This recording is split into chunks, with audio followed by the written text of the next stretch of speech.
সংক্রান্তি 1432 আজকের এই দিনে আসলে আমার মনে হয় যে বাংলাদেশ আরো এক নতুন মাত্রা যুক্ত হতে যাচ্ছে।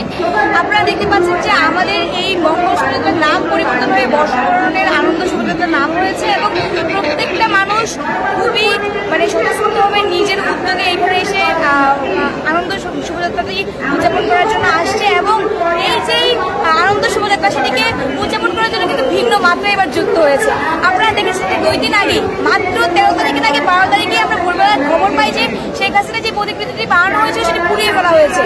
সেটা কে করেছে সেটাও অলরেডি বের করে ফেলা হয়েছে, কিন্তু কথা হচ্ছে যে আমরা তার আসলে যে তার যে রাক্ষসী যে চেহারা বা যেটা আসলে কি বলে প্রতিকৃতিটা আসলে যে আকৃতিটা সেটা আসলে স্যাররা যারা অত্যাচারগুলোর দায়িত্বরত ছিল তারা চেষ্টা করেছে যেটা পুরানো হয়েছে সেটা সেভাবে না বানাতে পারলেও আবার যেন নতুন করে বানাতে পারে। এবং এখানে আরো কিছু আইকনিক জিনিস আছে, যেরকম মধ্যর পানির বোতল রাখা হয়েছে, তারপর হচ্ছে যে আগের রাখা কিছু বাঘ, তারপরে পালকি এবং বাংলার ঐতিহ্যের সাথে চাই এরকম অনেক কিছু রাখা হয়েছে।